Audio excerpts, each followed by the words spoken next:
I've become a bit of a non-alcoholic. I really enjoy the act of making a quality drink, but I don't want any of the negative effects associated with alcohol. So for the past year or so, I've been experimenting with mocktails, and today I'm going to tell you everything I've learned in less than 10 minutes. I'll even share some mocktail recipes at the end, and let me tell you, it's a good thing that these are non-alcoholic, because these are so good, you're going to want to drink a ton. So why even bother with mocktails? Well, people decide to not drink for all sorts of reasons. But the one thing that almost everybody agrees on is that alcohol is pretty terrible for you. Liver disease is the most obvious, but alcohol also affects your brain, heart, immune system, and increases your risk for multiple types of cancer. There's tons of things that are terrible for us that society eventually grows out of, like cigarettes or not wearing a seatbelt. Alcohol is a quite stubborn habit that's stuck with us for a while, but the tide is starting to turn. Gallup, a widely cited public research firm, shows that the percentage of people age 18 to 35 that don't drink regularly is now at about 40% and has been rising for the past 2 decades. There's plenty of research identifying this trend, both in the US and in other Western countries. Maybe you don't believe me, but the alcohol companies certainly do. Notice how every major brand is scrambling to offer some sort of non-alcoholic beverage, and they're spending millions of dollars to advertise them. So, you've decided to join the non-alcoholic bandwagon, but maybe you're like me and you don't want to give up fun drinks. Where do you get started? Well, if I could recommend one thing in this video, this would be it. They're non-alcoholic bitters. They're sort of like the spice rack for your home bar, and you can add them to pretty much anything.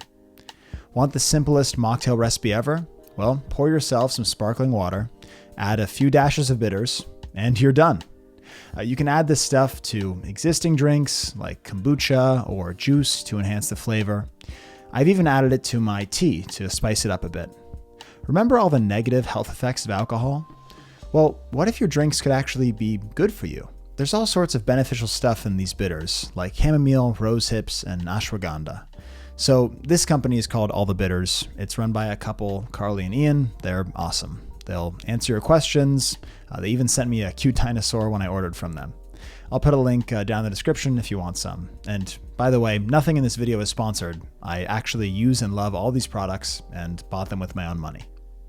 Now, let's get a little more serious with our non-alcoholism and talk spirits. There's all these fun spirits that are distilled, just like everything else out there, but they just remove the alcohol at the end. Seedlip was the first major player on the scene. Their Garden 108 is a crowd favorite.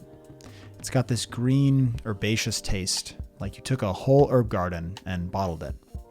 Now this next one comes to us from the coast of southwest England, where they distill local herbs and plants to give you that feeling of the salty, briny sea in a bottle. Now it's hard to describe, but this one's a winner, particularly if you're near the beach, or if you want to pretend like you are. Last one I'll mention is called Filia. It's similar to a Campari or Aperol. This aperitivo has citrus, floral, and clove notes. I'll put this over some sparkling water and ice, go lie out in the sun, and close my eyes. And as I'm drinking this, I feel like I'm on an Italian beach somewhere, hearing the waves crash in the distance. Now, I've never actually been to an Italian beach, but Filia takes me there. If you're looking for your first non-alcoholic spirit that tastes great, even on its own, I recommend this one. Now, even if you don't think you'll be drinking a ton, I still think it's fun to get a couple of these bottles and set up a little mocktail station in your house. That way, you'll have an excuse to invite over some friends, and you get to treat them to a little show as you assemble a drink for them. I mentioned this in my tea video, but having a bit of a ritual around your hobbies can make them so much more enjoyable and rewarding. Even if it only takes an extra 30 seconds, thoughtfully mixing yourself a drink is so much more fun than just unceremoniously reaching for a LaCroix in the fridge. A big part of this channel, and frankly my life, is finding joy in the small things. And honestly, I can't think of anything that isn't enhanced with a fun drink in your hand. You may also find that abstaining from alcohol for a bit will help you in other parts of your life. For instance, if you watched this video and want to try working on your morning routine, it's a lot easier to do when you don't wake up with a hangover. Or maybe you want to meditate. Well, one of the great things about meditation is the opportunity for introspection and to learn how your mind works day to day. If you drink regularly, you may find this a bit harder to do. After all, some people drink to quiet their mind, not to listen to it. Now, if you've seen my channel, you know that I have tons of hobbies. And the key for having all of them at once is to see the links between your hobbies and make sure that they support each other. Now, my morning routine supports my meditation hobby. My chess and piano hobbies support each other. And I see my non-alcoholic lifestyle as another piece in that puzzle, making sure that my body and mind are healthy and sharp. If you can make your hobbies a cohesive system, you get to enjoy all the amazing things your hobbies have to offer while making minimal sacrifices. Anyway, what were we talking about? Mocktails? Okay, so since you made it to the end, I'll share some of my favorite mocktail recipes. Between these 3 recipes, I've made like hundreds of these drinks. Now this first one is a recent favorite, and I've actually been drinking it while I shoot this. It's sort of a lavender gin and tonic situation. Fill your glass up 2/3 of the way with sparkling water. I prefer Topo Chico.